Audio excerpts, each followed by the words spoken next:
I stood frozen at my kitchen window, watching in shock as my sister-in-law, Amanda, destroyed the garden I had cared for over 5 years. She stomped on my special roses with her fancy boots and ripped out the wisteria vines that had been there for over 100 years.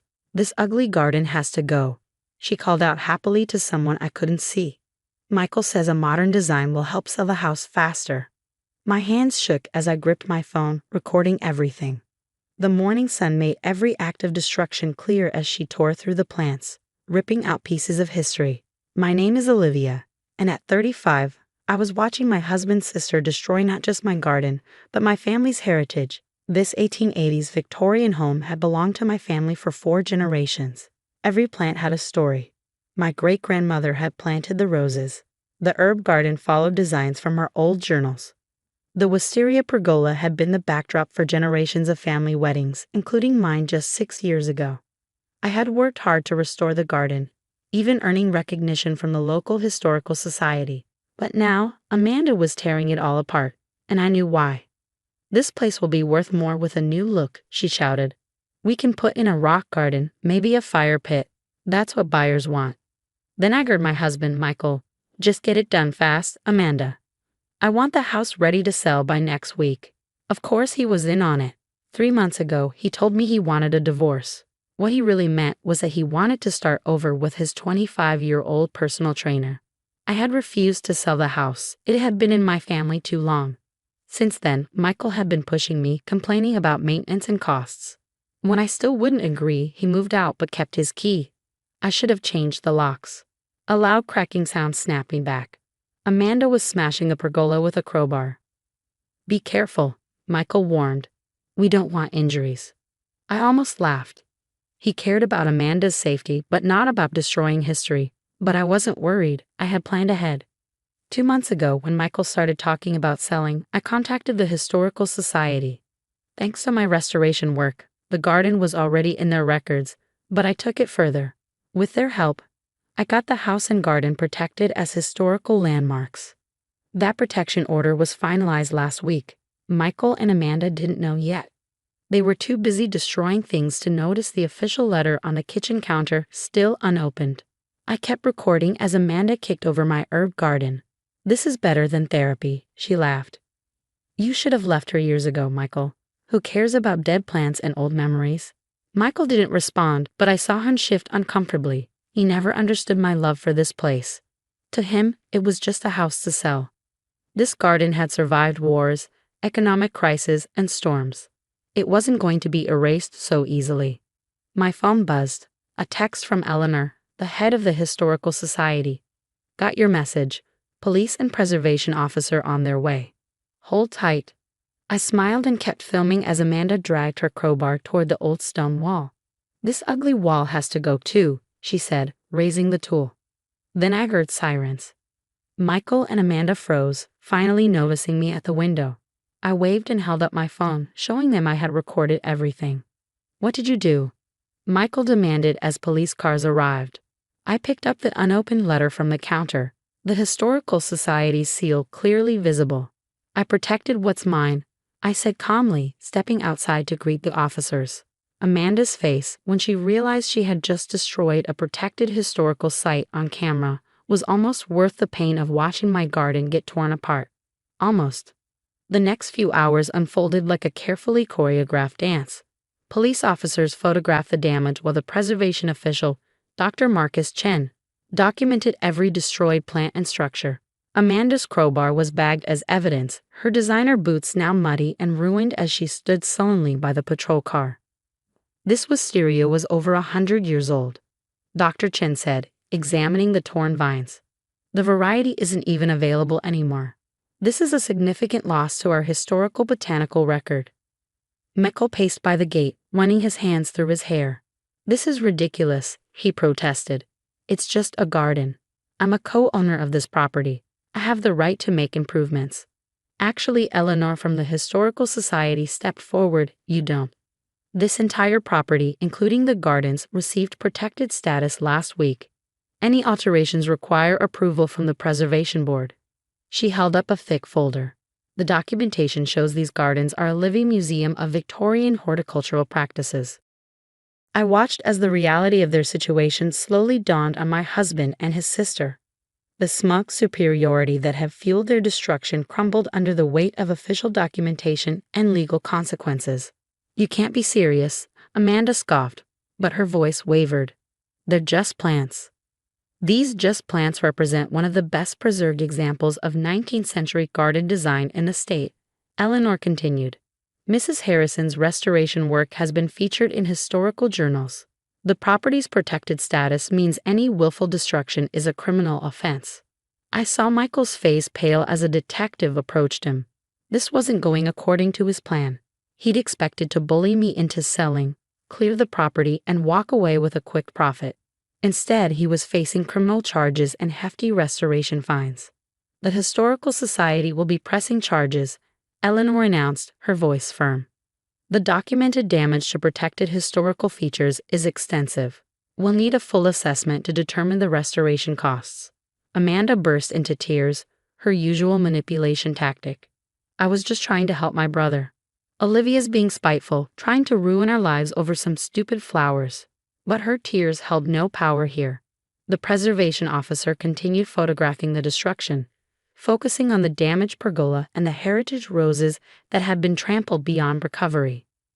"These roses," I said quietly, "were featured in the Botanical Register of 1837. The original plants came over from England with my great-grandmother.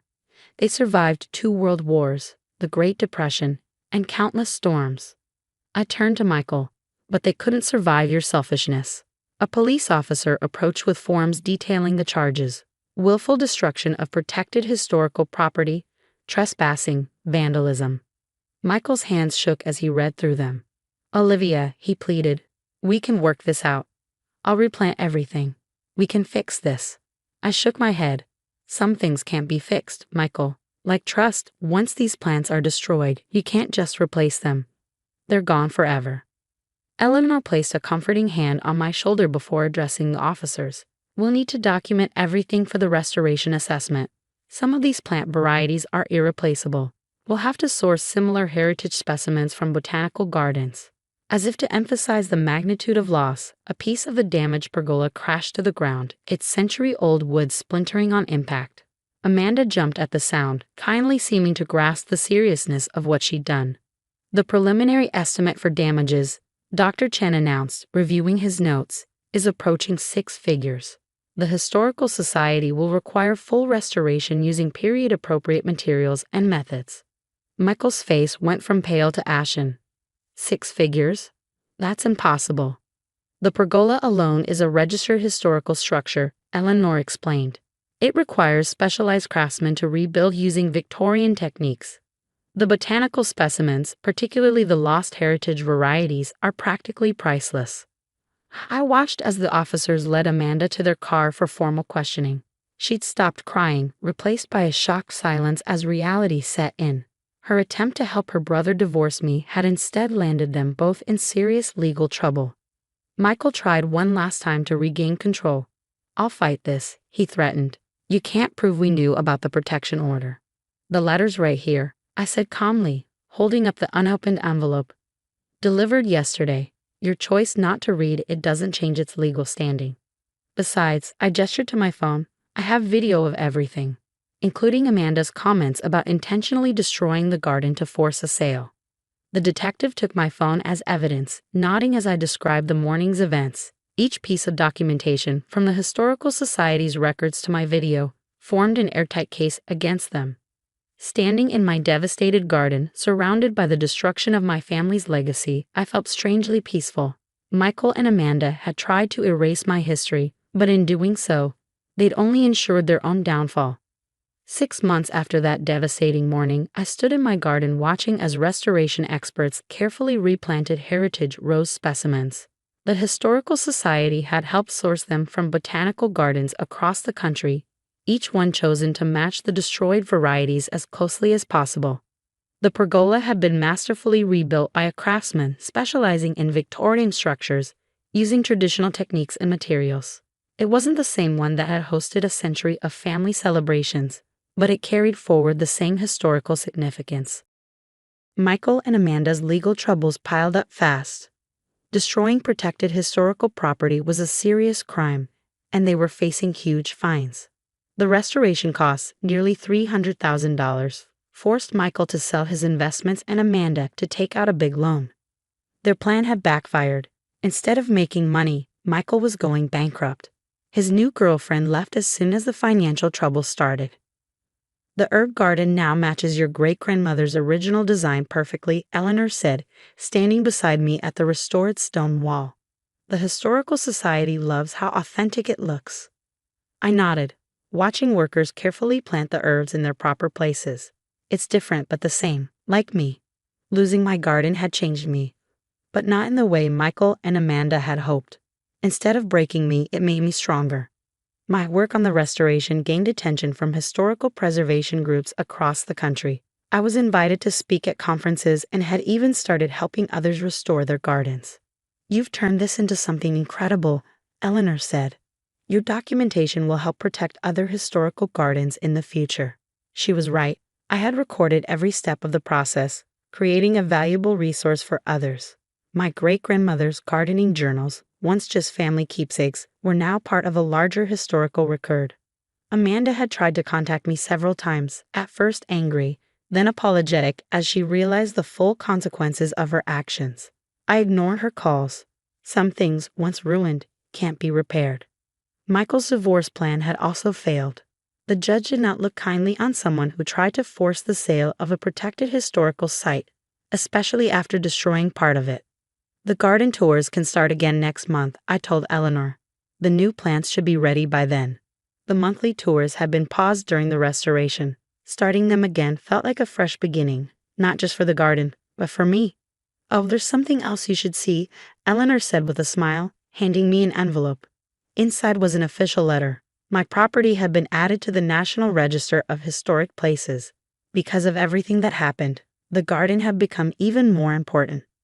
"Your great-grandmother would be proud," Eleanor said softly. "You didn't just save her legacy, you made it even stronger." Looking around at the restored garden, I felt at peace. The roses were new, but they carried the same history as the old ones. The herb garden followed the same careful layout. Life, like a garden, is about growth. Sometimes destruction clears the way for something stronger. Michael and Amanda had tried to erase my past, but instead, they made it permanent. I noticed butterflies fluttering among the new flowers. Nature doesn't dwell on loss. It focuses on what's growing. I decided to do the same. "Time to plant," I said, picking up my tools. The Historical Society had approved a new section in the garden to tell its restoration story. Future visitors would learn not just about Victorian gardening, but about the importance of protecting history. As I knelt in the soil, continuing the work my great-grandmother started over a century ago, I felt grateful, even for the destruction. It had shown me my own strength. Some things, once broken, come back even stronger. My garden was proof of that. And so was I.